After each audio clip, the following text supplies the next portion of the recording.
Hello everyone and welcome to the GeekWave. This is the low budget show. It's the show so low it has no budget. But we recently got a new studio head, or even more than that, not just a studio head. We have a new division of a studio within Warner Brothers, and they're like, you have creative freedom to do whatever you want. And one of those things you can do is have two simultaneously running franchises of the same character. It won't be the same actor. They'll have completely different tones, but the public is ready. We have Batman, that's going to be in The Brave and the Bold, and we have what did they just gave it a name. The Batman Epic Crime Universe or something, which is the Batman, the Penguin, and whatever else is going to come from there. We're talking Batman today.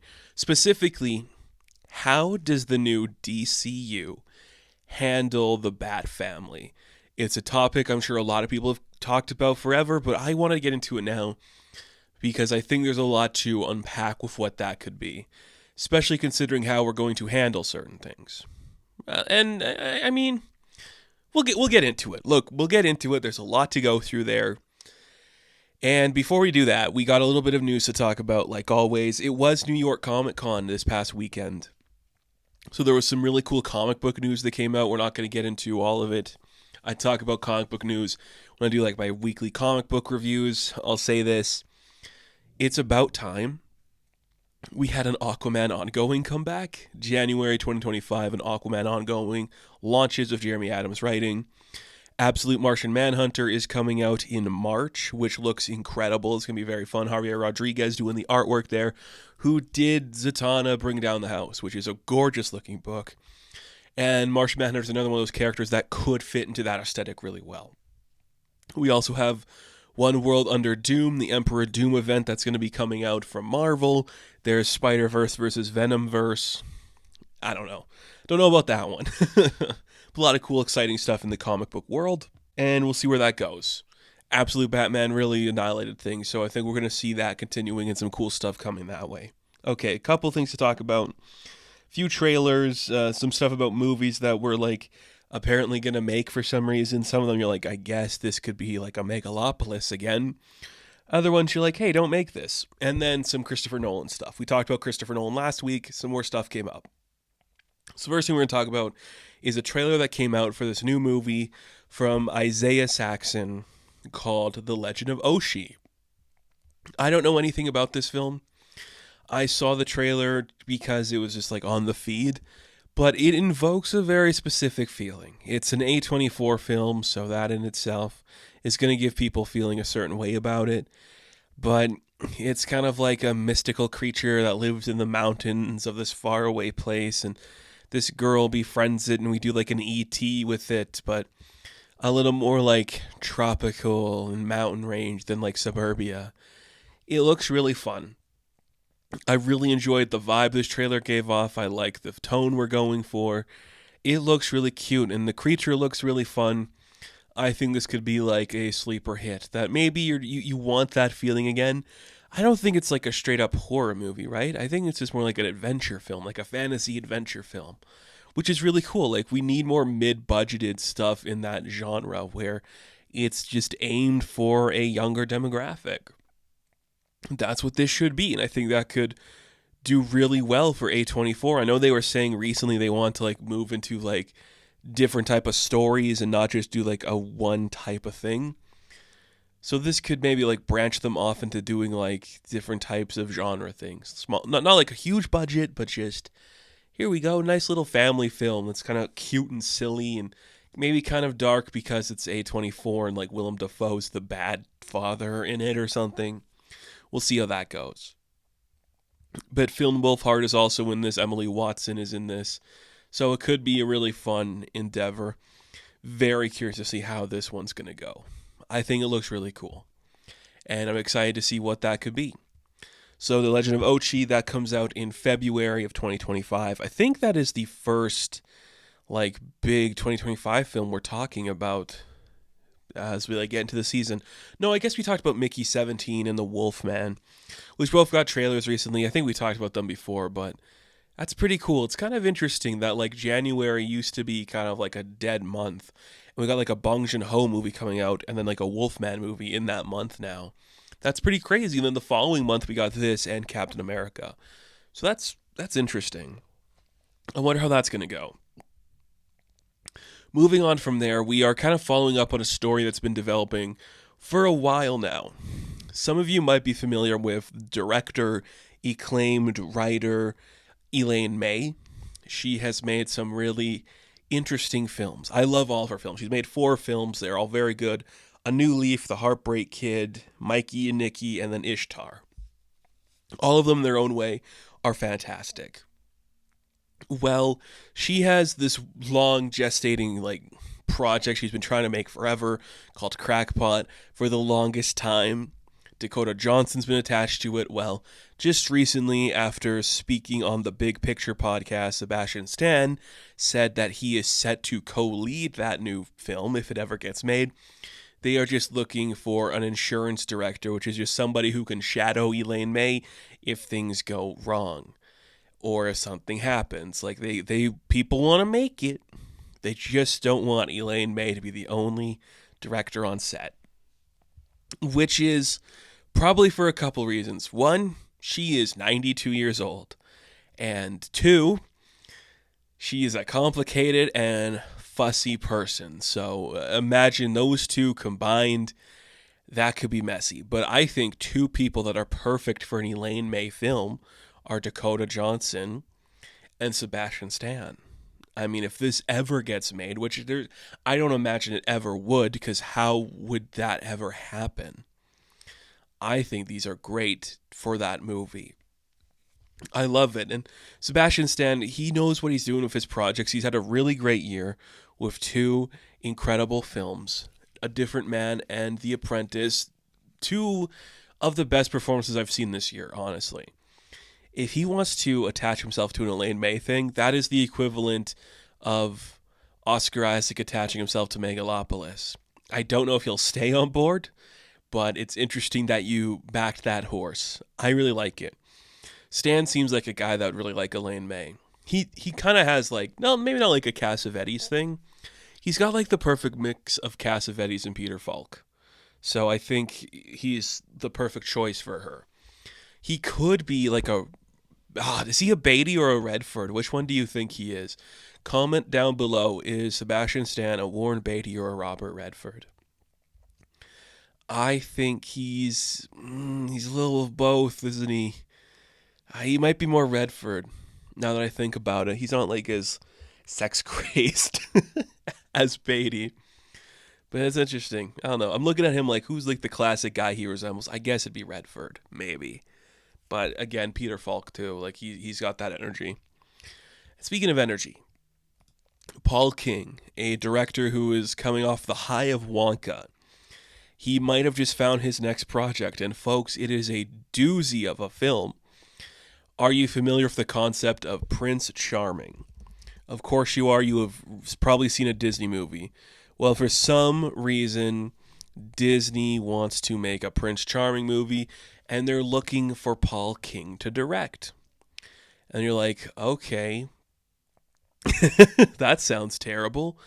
First off, Prince Charming is not a character who should have any backstory given to him. The point is, he's charming and sassy. That's it. That's all there should be to Prince Charming. That's his name. That's his name. You know what we don't need is depth behind that. There's nothing to it. There's nothing you could add to that. Reports also indicate that maybe Chris Hemsworth is in negotiations. And I'm like, shut up. He's too old. He's too old. I'm sorry, but he's too old. If you're going to get a Prince Charming, it has to be Jacob Elordi age or younger. You cannot go older than Jacob Elordi for Prince Charming. I don't think it should be Jacob Elordi, but I don't know. It would be really interesting if it was a subversive take on a charming prince where he's not charming in he's handsome and everyone loves him way. They call him charming because he's a little gremlin freaky boy. Then you could get Gabriel LaBelle in there and do something kind of interesting. But of course, Disney's not going to make anything interesting of a Prince Charming movie. They want to, connect it to something. Kenneth Branagh did Cinderella, right? And that had Richard Madden as Prince Charming. So maybe We do an old man Prince Charming with Richard Madden, and he's looking back on where he fumbled Cinderella. That would be interesting. That'd be interesting. But they never do that because it's a good idea. Okay, maybe not like a good idea. It's just something that they would never consider. Moving on from there, like I said, New York Comic Con did happen this past weekend. We had a little bit of stuff come out about the DCU, which is going to be the topic we're on today. We got a first look. Yeah, it's the first look at Crypto the Superdog. I don't know if that was attached to New York Comic Con, but we got to look at Crypto the Superdog, and people are like, why does the dog look like that? Because it looks like Crypto the Superdog. It's really cool that this is the energy that they're doing for the promotional work, and I really dig it. You're winning me over right away. Just like a still image with a rotating Earth in the background with Superman and Crypto looking at it. That is what I want to see from this movie. That is what it should be for this movie. Just really fun comic book homage, which is the energy we're seeing be emitted from this new universe, and I really dig that. Some Peacemaker stuff, I think, was revealed. Not a lot, just like, hey, characters are involved in things and we're going somewhere. James Gunn kind of like teased a picture. Like, who's this guy? I think a lot of people were like, is that Apache Chief? I think it's going to be somebody else. I don't know who, but I think it's kind of exciting. Oh yeah, I guess they like announced that like Tim Seeley's doing a Vigilante comic, and it's because of the Peacemaker show, but it's not connected to the Peacemaker show. It's not that Vigilante, but that's kind of exciting. The big DCU thing to come out was the announcement. Not the announcement. It was the trailer. The new trailer. Is it the first trailer? I think we saw footage somewhere else before. It's a new trailer for Creature Commandos. And some interesting things were shown in it. Cersei was shown in it. Clayface was shown in it. Rupert Thorne? Rupert Thorne. He was shown in it too. We got an actor actually playing Rupert as well, which is really cool. I mean, it looks good. It's an animation style that I'm still hesitant on. It's very fluid, very violent. Does not look like Harley Quinn, the show. So it's doing something cool. And I can already tell the bride is going to be a favorite character of mine. I love what we're doing here. Everything about this works for me. The choice in song, the energy is very much Suicide Squad, which is kind of what they were going for. But it's more like these are deranged freaks. We don't care if they live or die. We can do some deep cuts. And because it's the first entry into the DCU, the fact that we're seeing some deep cuts like Kongorella and Clayface, you're like, okay, we're in for something special. We're in for something that Zack Snyder never dreamed of. And I think that's really cool. And it makes me really happy. And I'm glad we're at this stage in these characters' lives where we can actually do it properly. And this might just be recency bias. I'm sure that's part of it. But I get more excited hearing DC is doing a thing than I do when Marvel announces they're doing a thing. And I think we could cover that in like its own video. I think part of it is just I know what Marvel is doing, and they are more afraid to mix it up than DC is. Like, this does not feel like what the Superman show is going to be. This doesn't feel like what Peacemaker is. The Green Lantern show is going to be something totally different. Penguin is something totally different. They're open to the idea of letting something breathe and permeate and figure out if it's good or not. And in a way that Marvel isn't. They have their formula. They want to play in that formula. And I think, don't quote me on this, but I think in, let's say, 5 years post Secret Wars, there's going to be a new king in the kingdom. And DC will dethrone Marvel as like the premier superhero cinematic universe. I think that's very likely going to happen. And you know what? It should. That should happen. These two should always be fighting each other, going back and forth. Sometimes one's on top, sometimes the other's on top. Currently in the comic books, I don't know who's on top. I would argue it's DC. But post Secret Wars, Marvel has to do some real serious thinking. This is not the Marvel episode, but I just want to say, post Secret Wars, they should reboot. And maybe that'll be another video we talk about. One more piece of news that's more like a rumor and not really confirmed yet. We were talking the other day about Christopher Nolan. He's got a new movie coming out in 2026. Matt Damon is supposedly tapped to star. And no other information has really been given. Some are saying it's a period piece. A lot of people are just saying it's not taking place in the present day. Cool. Just today, there was a new casting announcement, which is, again, a rumor, but it's very, very interesting. And that is that Tom Holland is going to co-star or co-lead Christopher Nolan's next film. And I am sitting here telling you from the bottom of my heart, good. This is what I have been wanting Holland to do for a long time. I'm not the biggest fan of his. I think he's a tremendous actor who has been put into some very bad projects, and that includes Marvel stuff. He has never truly been given the opportunity to show his range. I think his theatrical debut, because he did a Romeo and Juliet, wasn't it either. The dude worked under certain circumstances, and I think his poshness should finally come out in what he's doing. Quit trying to make him like a regular guy. I don't think he is. I think we should make him either kind of like tough British boy or more posh. Let's go for one of those two elements now. And I think Nolan is the guy to get that out of him. I really do. I would love to see a Tom Holland graduate to the level of like a Zendaya and a Chalamet and a Butler and a Pugh and an Anya Taylor-Joy. I'd love to see him do that.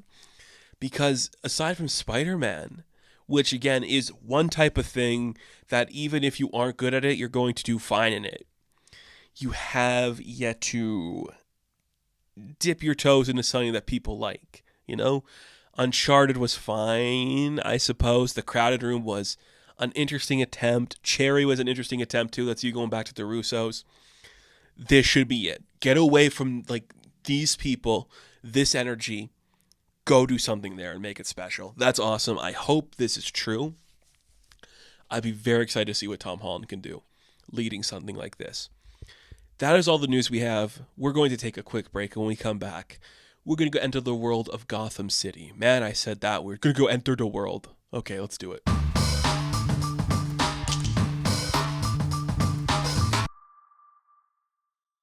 So, the DCU is officially underway this year. We have Creature Commandos starting in December. Supergirl is going to start filming in January. Lanterns is going to start filming early next year. And July, we have Superman coming to cinemas. Do we think Lanterns is going to debut in 2025?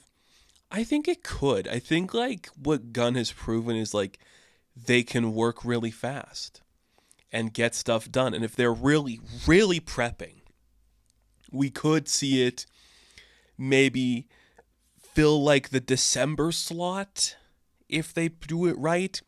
I don't know. I think like they might actually try that.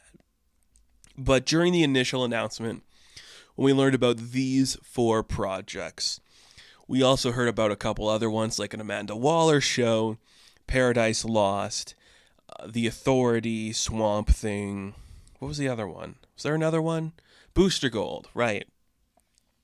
The other one they announced was their take on Batman, which was going to be in a movie called The Brave and the Bold. And we kind of touched on it earlier when like they did the announcement first. I think it's very interesting. And the more I've thought about it, the more I'm kind of interested in what that could look like. We don't know a lot about what that project is. People are theorizing Andy Muschietti is going to direct that one. It would make sense. I never saw his Flash movie, but I'm not against him getting the opportunity to work in that universe again. He could do it. Like, he is a competent enough filmmaker. I think Warner Brothers likes him. Like, he was able to spearhead a project that was broken at a reasonable time and actually get something made and in cinemas. So doing a Batman thing, sure, why not? He's almost like the opposite of what we've seen Matt Reeves work on, because he wants to go bigger. bolder, braver and bolder, if you will. This project is going to feature a Robin. That was one of the things they announced with it. That Robin would be Damian Wayne. And with the announcement of Damian Wayne, that opened the door to new questions people had.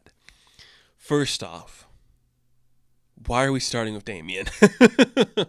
That's an interesting choice. I still don't get it, because we've never got a proper version of Dick or Jason or Carrie or Tim or Stephanie. You know? We haven't even got a proper Batgirl. It's very interesting that you'd go to Damian right away. I guess, like, because he's the current Robin in comics, you'd want to kind of, like, play up that angle. But it goes into so many weird directions, and you're going to start asking a lot of questions. The first question you're going to ask is, how old are these characters? And that is something that comic books can't even answer. They are still ambiguous, and I really like the ambiguity approach to this stuff. I'm fine with that. In my personal headcanon, Batman is like 40 to 45. Dick Grayson is like 26 to 28. Jason is like 24.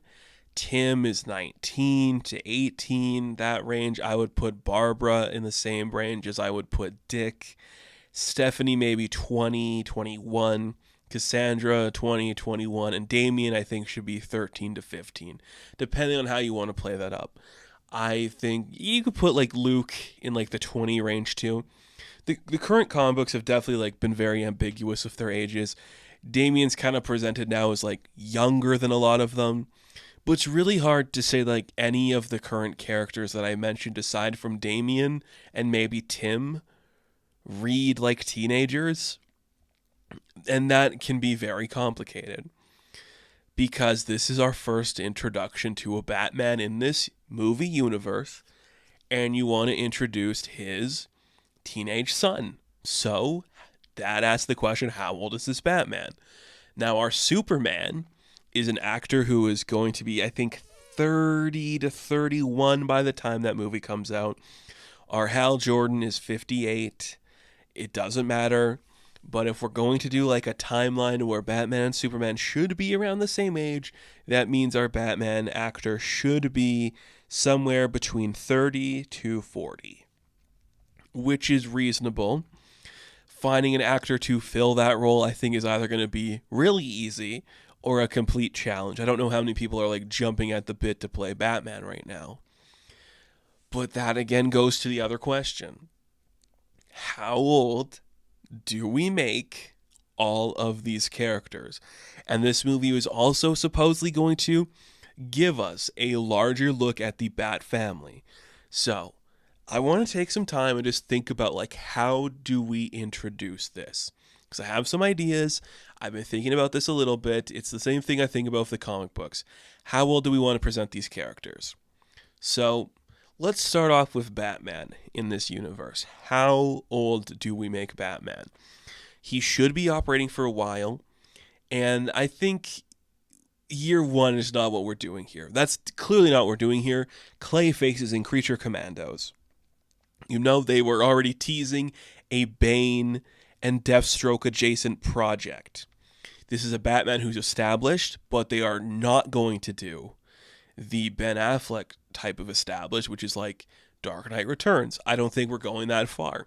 He's going to have a son, meaning he did all the Ra's al Ghul and Talia stuff, so he is, at the very least, going to be a few years in. I would preferably like him to... all right, let's do this. Let's do it this way. Let's say Thomas and Martha die when he's 8. He's with Alfred till he's 18. He goes on some expedition. Whatever it is, just going across the world, doing all the stuff to make him into the man he's going to be. We could say between 18 to 22. In that time frame, he meets Talia, and Talia is young in that way too. She could be 18 to whatever, and the Damian thing happens. So we don't know about the kid. He's 20 years old. He impregnates Talia. We move on to that way. As that's going on, maybe by the time he comes back to Gotham to be Batman for 1 year, he meets a young Dick Grayson who we could say is... Oh, no, these timelines don't add up. I was being like, okay, so how I was saying like Dick could be 12 when Bruce is like 22. So if we go 10 years later, Damian is born. No. Oh my goodness, I'm confusing myself. So Damian is born when he's like 20. And then 2 years later, he meets Dick Grayson, who's 12. We could go, Batman becomes 32 years old. Dick Grayson becomes 22 years old. And then Damian becomes 12. Do we do it in like sporadic periods of 10 years? And then we just like intermittently fit everybody in that category? That seems very complicated. I don't think that's the route they're going to go. Here's the other thing with that. Those are 3 characters. 3 characters. It is hard to do. Doing Damian with an actor in his 30s is not an easy thing to do. It's probably not what you should do. It would make sense to do Damian if you were doing the Ben Affleck version. Honestly, that would make sense. Because we already had a dead Robin in that capacity. It would just work a little bit better. Or even the Michael Keaton one. I don't know. And you could even do like Chris O'Donnell, who is Dick. He comes back and they do that Batman stuff. But starting off with Damian, it gets into this huge complicated thing. It also is just how you want to read these characters. Some people want Dick Grayson to be younger. Some people want him to be older. Now, DC is really bad at this, and that is just like, what is each generation for each character? They've kind of figured it out a little bit more. You have the original generation, which is the JSA, the old guard in that capacity. The next generation, which is like the Justice League, it's Batman and Superman, it's Hal and Jon Stewart, it's Wonder Woman, it's Martian Manhunter, it's Aquaman, it's Barry Allen. And then you could say the next generation, which is what they tried to do for a while. The next generation is the Dick Grayson generation. It's those era of Titans, and Wally West is in there, and Garth is in there. And it's the characters like Nightwing and Batgirl and Wally West and Starfire and Cyborg. And I guess Jason Todd, to some extent, you could like throw in there as well. And that is its own era. But then you get kind of complicated with like, what era does Tim fall into and what era does Damian fall into? What is the age difference between those two?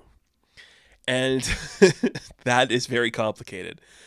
They kind of figured out what they're doing with, I think, the latter half of that. So if you currently read comic books, Nightwing, Barbara Gordon, Jason Todd, they're clearly written as older. I don't know how old. In my head canon, they're younger than what Spider-Man should be, but older than 22. Does that make sense? Batman to me should always be in his 40s. But we're probably not going to do like a 40-year-old man as Batman in this universe. He would not be hanging out with this like Superman. He has to be a little bit younger, which is why I think Damian might be played by like a child, and we're going to build up to him being that. Like, how young are we going to make him? Because also we'd have to have like a child do stunts and stuff. And is that something we want to do? I don't know. Genuinely don't know. So that's going to be very complicated. But I always read Spider-Man as like, 28, I guess, is how you'd want him to be. Like, he's in his 20s, like his late 20s. And I think you could make the argument that Dick Grayson could be that old, but I think he should be at least 25. At the youngest he should be is 25. That is like his generation. But then where do you put Cassandra and Stephanie and Tim? Are they in their 20s? Some of them could feel like they're in their 20s, but Tim does not feel like he's in his 20s. So that becomes a problem too. When the timelines are like this, it becomes a problem. The easiest solution for this, which is exactly what this might do, is never address it. It's comic books. You don't have to address it at all. It's just easy to ignore it and move on. We know what these characters are and how they behave and stuff. But when we are introducing the large majority of the Bat family in one movie, it begs the question, not like the comic book character, the question, what are the events that have happened already? And what are the events we still want to transpire? So, we're starting off later. We still haven't in any movie gotten like a young Batman helping a young Dick Grayson. We haven't had Red Hood's origin. We haven't had Tim Drake. We haven't had we haven't had a proper introduction to any of them. And I think maybe we could see some of these characters show up in like the Matt Reeves version, and we could see like Robert Pattinson start with a young Dick Grayson. But it does feel like we could be kind of losing something about getting these characters done if we just skip to their end. Maybe we should see what happens to Jason Todd. Maybe we should see what happens to Barbara Gordon growing up in like this city. Maybe we should see like Tim Drake figuring out who Batman is and the stuff with Clue Master and Stephanie. Like, how deep do we want to go into that? And how far into the roster do we want to go? The other problem with that is this is the most iconic family in comic books. Of characters, I mean. They all have their fans. Even the Signal has his fan, you know. Everybody's got a character they like within this world. So if you do one of them and don't do the other one, that's not going to work. Now you can do Dick Grayson, but do you have Barbara Gordon as the love interest, or do you do Starfire? You can do Tim Drake, but do you have Stephanie in there, or do you ignore that part altogether? Where does Cassandra fit into all of that? How old is Damian? Do we have a Batwoman? Does he know Catwoman? Do they have a relationship? That kind of thing gets really complicated. And I think they're really not sure how to handle that. So here's my solution. Here's what I think we should do if we're going to do this. This is what I think you do. You never bring it up. Batman is an ambiguous age. He has been through it all before, and he's been doing this a long time. He is scarred, he is broken, he has a history with his villains, and some of the characters he isn't too familiar with yet. So we can do the history with Dick Grayson. Dick Grayson has grown up. He is now in his 20s, however old you want him to be in his 20s. He's become Nightwing. Maybe he hasn't been Nightwing for a long time. He just moved to Bloodhaven maybe a couple years ago. He's figuring himself out. We have the No, I don't like that either. I want him to be Nightwing for longer than that, because then we have to do the stuff with Jason Todd. Now, I think you could easily do Dick and Jason are like the same age. If you wanted to skew that way, they are the same generation. So maybe after Dick moves on, we immediately do like the Jason stuff, and that's like less than a year of his life as Robin. So he's been Red Hood for longer than he's been Robin, which is probably what we should do with that anyway, because people are going to want him to be Red Hood. So they're in their 20s. Barbara is a part of that too. I'll say this, she should be Oracle. I think that's where you start with it, and since we're doing like a bunch of implied history, a good way to imply that there is a Joker in your world without actually showing the Joker is Barbara Gordon is Oracle and Jason Todd has become Red Hood. I don't think we want to touch the Joker for a while, considering his movie just failed. So this is a smart way to set that up and tease it. Now, Tim Drake. How old do we make him? I think you could make him, let's say, 16 at the youngest. He could be the current Robin by the time this movie starts. We can do the implied thing where he figured out who Bruce is. He's off being Robin. doing whatever, and then Damien is brought up into the world. I think we could easily have that be what's done there. This story could maybe introduce the idea of Stephanie Brown. We could like tease her. Like we could meet her father, like the Clue Master, just like some random criminal that shows up that we have to deal with. We could maybe like set up like Luke is out there or Duke is out there, like they're like that family. Duke Thomas, Luke Fox, all of them. They're out there potentially getting ready to become these characters. But if we're just going to start out, if we're starting with one movie and we have to make some exclusions, you should exclude Orphan and Spoiler and The Signal and The Huntress and Batwoman and stick to the core characters that a lot of people know: Dick, Barbara, Jason, and Tim. Those should be the four.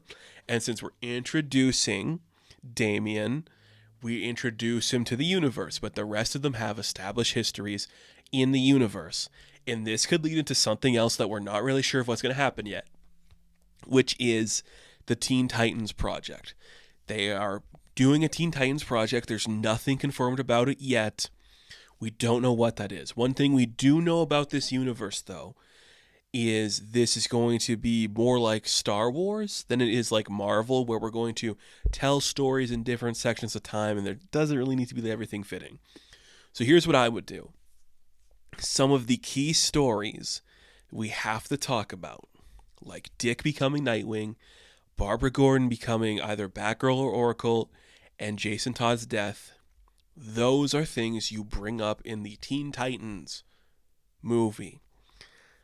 If we're going to do Teen Titans on film, I 100% think it should be Dick Grayson led. I think that is exactly what they need to do. And then you do the characters of that generation younger, so we can see them get older and we have the history and context for them in the present timeline. If we're doing a Teen Titans movie, I'm just going to give you like a little idea of what the cast should be. Dick Grayson, he's a young teenager, let's say 15 to 16. Starfire, there's like a will they won't they thing. Everyone's joking that he has like a fling with Batgirl, but he doesn't want to bring that up, or like just a crush he has on her. Cyborg, who is vying to be a more important hero. We should like tease the idea that he wants to be on the Justice League or something.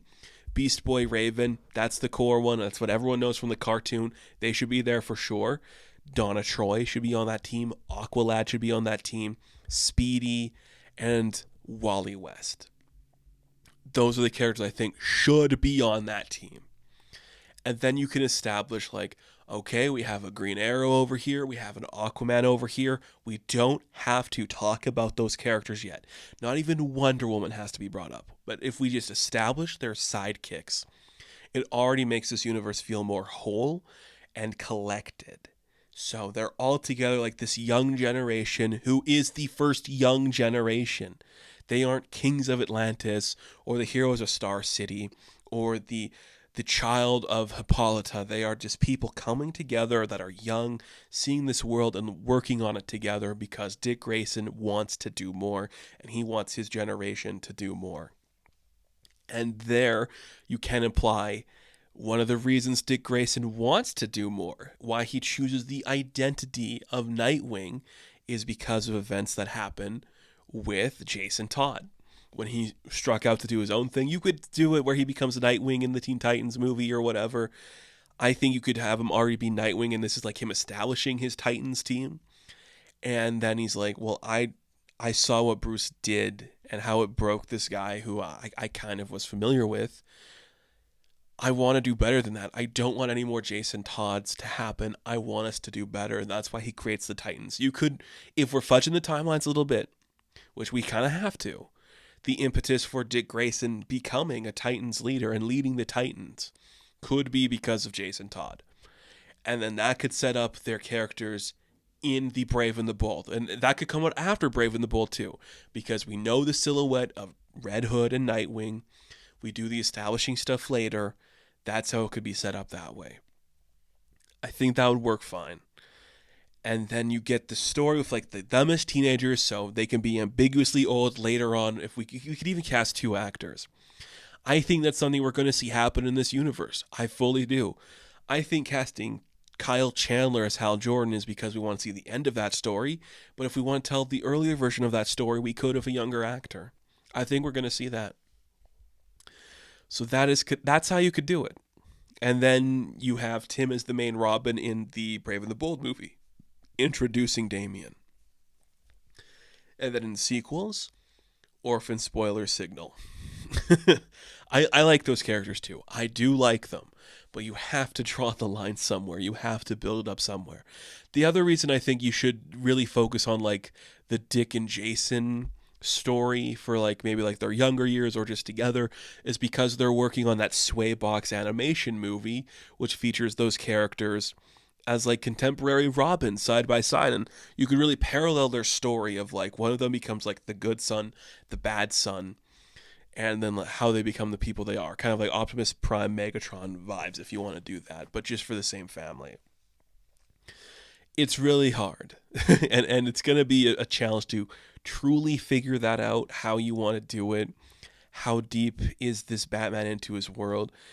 If we're going to go more fantastical, like, Clayface or Mr. Freeze or Killer Croc and Poison Ivy and like these actual characters that are weird and have powers and stuff, then I think we can get behind there being a bunch of different Batman characters.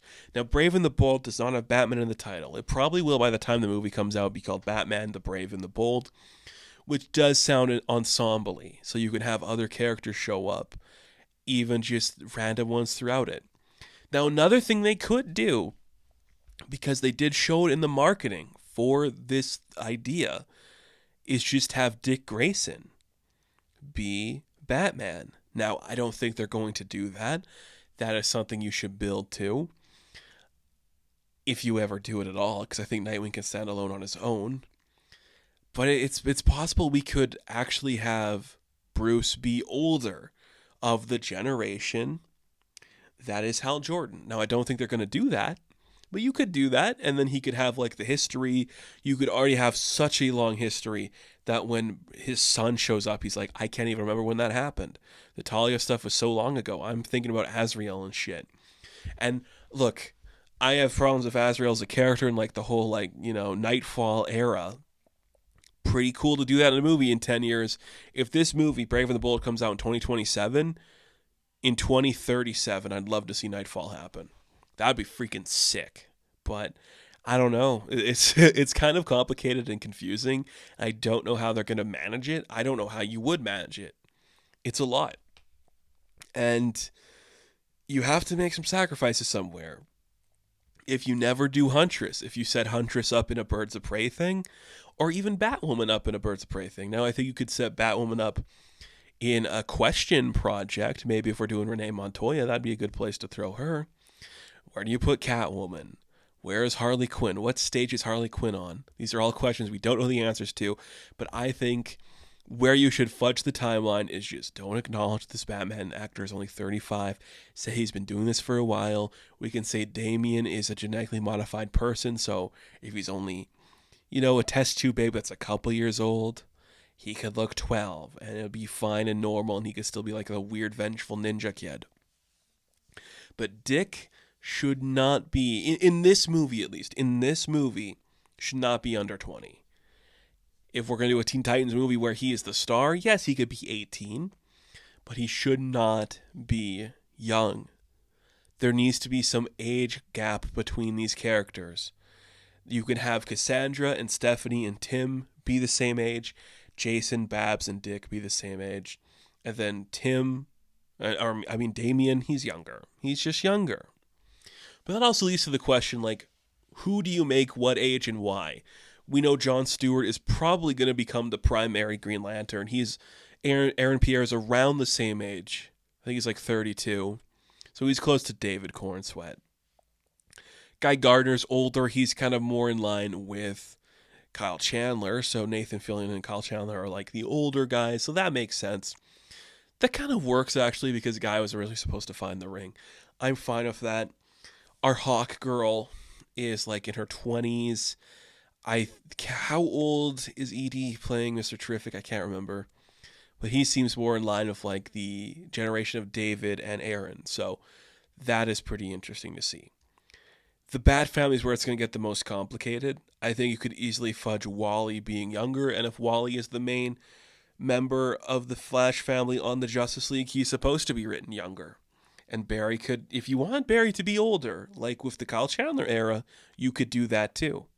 And then have Wally be like the intermittent period between the 30 and the 20-year-olds. You could do that if they ever get there. We're not there yet. We may never get there, but we'll see. It's kind of interesting. They're throwing stuff at the wall. We're going to see what sticks.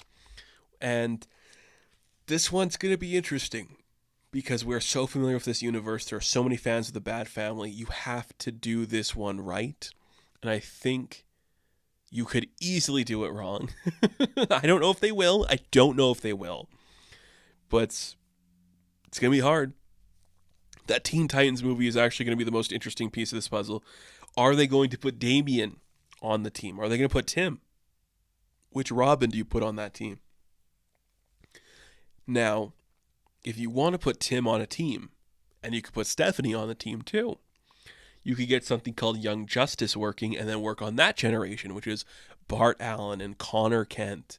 And like, who else is of that generation? Cassie Sandsmark. You could do that era of characters. Another successful cartoon that people like. You could do those characters if you wanted. I don't know if you will. We have to build up to that. God, it's a mess. It is such a mess. I'm genuinely curious to see how anyone is going to want to handle this. If Muschietti's writing the script, which I don't think he is, how do you handle this? Where do you go? I don't know. I don't know what you would even think of doing.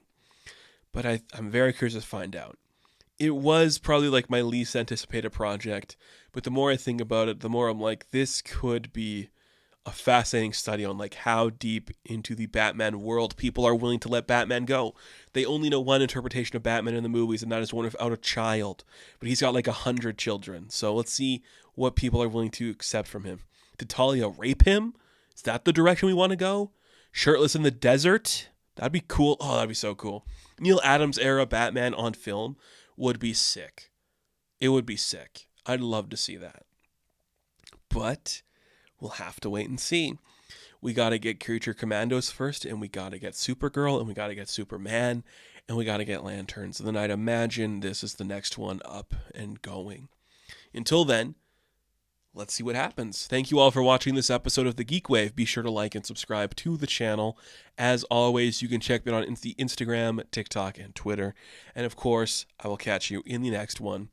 Have fun. Stay safe. And as always, folks, the Bat Family never stops growing. Good luck.